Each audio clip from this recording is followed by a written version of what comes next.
Thousands. Stock clerks. Greeters. How are you? Thank you for coming to Walmart.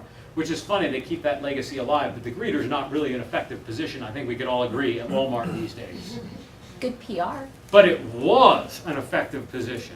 And what did Sam Walton do? Well, he helped his employees understand the vision that we're going to grow out of just Bentonville and our 5 surrounding stores, and we're going to be the #1 retailer in the world, and you all are owning a piece of it. He gave them stock, and that's why I say there are thousands. There are literally thousands of little old men and ladies that made minimum wage in the Deep South that are Walmart millionaires. They have more money than anyone in this room.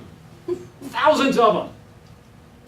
How does it impact their life? Which allowed them to send their kids to college, allowed them to have health insurance, allowed them to buy a home, allowed them to buy a car, allowed them to live the American dream. No one's going to care about your vision unless you can tie it back to their life somehow. You must. We could tell you the same story with McDonald's, and I picked both McDonald's and Walmart because, of course, those visions still claim to remain in force, but as a practical matter, if you've ever gone to McDonald's or Walmart, it's not probably the same experience that people had in the 1950s in Bentonville. I'm guessing. I don't know that. I wasn't there in the 1950s. I got to meet, I've lectured at some universities, and I got to meet a guy years ago that actually was on Ray Kroc's team with McDonald's, and he was an associate professor at Hopkins, taught business. Old guy, he got to be dead now. He must be. He was old then when I met him, and this is like maybe 15 years ago. And he was old. So, but his job was like, he was the head of the franchise compliance. He had some title. It was basically like an operations job. But he would travel around the country for Ray Kroc. It was like Ray Kroc, 3 other guys, and him. And his job, he'd travel around the country and walk in and eat at all the franchise locations. And when he went in and ordered food, if they didn't say, "Thank you for coming to McDonald's, please come again." Does anyone remember that? You got to be pretty old to remember that. Even I don't remember that. "Thank you for coming to McDonald's, please come again." That was grounds for termination of your franchise. That you spent a lot of money on, right? That went on for decades. Think about that. Look at passion, the passion of the people. Everybody, I know it, you've got passion. You love your business. It's your baby. Same way with me. I love it. No one is more excited about this business than I am. It's not a chance. And my competitors, no one's more excited about their business than I am about mine. For sure. You're that way too. I get it. Or your people. Look at Chick-fil-A versus McDonald's today. Single store sales, 5.4 million on average, 1.7 million on average. Why do you think that is? Better culture. Absolutely, the people are so freaking nice. The food's not any better. It's certainly not healthy for you. Hell, they're closed on Sundays.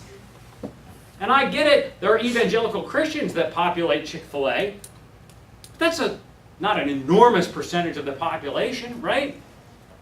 Like, they have that built in, 15 to 20%. But even here in Maryland, Hunt Valley, which is near where I live, you got that Chick-fil-A. It's a mob scene, baby. And I don't care what time of day you go there. I don't know how people wait that long. I can't wait online.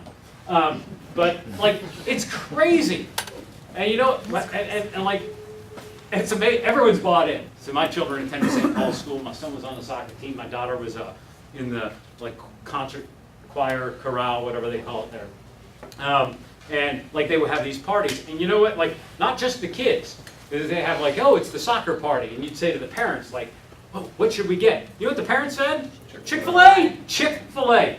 Everyone eats Chick-fil-A. I mean, everyone eats it. Except for Shirley Mowry. But she's a veterinarian, so. I have a dairy farm. Oh, it's a dairy farm. So you have to have this passion, the passion of how their job ties into the mission. So many employees don't know why that company exists. They don't know why they're there. They know, in other words, why they're there. I'm there to answer the phone, get the door, whatever. They don't know really why they're there. You know, and they need to know that, and they need to know their job, and they need to know the daily task level stuff. They need to know how they're being measured. They need to know how to prioritize. And most importantly, they need training on all this stuff, repeat training over and over and over again. This is not training like, okay, and this is how we train everybody, isn't it, Kate? It's like, you need repeated, constant reinforcement of all this stuff. And we have to also tie in the stuff around why they should buy in, why we're the best company to work for, why their life and how their life is going to change, what they get out of this agreement, not just a paycheck, because they don't care about the paycheck that much. They can go get a paycheck from some other miserable boss. Why it should all tie in. By the way, when you figure out this piece and the purpose piece, it helps you recruit more people too.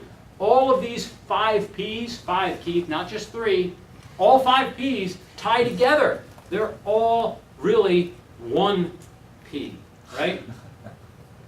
P, P, P, P, P. Like you could overlap them and you would get 1 P. These are the things you must consider and do and plan for and execute upon to scale your business. Sounds like new wave bull crap to me, David. But by the way, my uneducated people are always like rednecks, just so you know. So that's my redneck imitation. And I can do that because I grew up myself as a redneck in the northern wilds of Harford County on a farm. So that's how I talk when I'm not in front of groups, just like that. Anyhow, this is not new wave bull crap.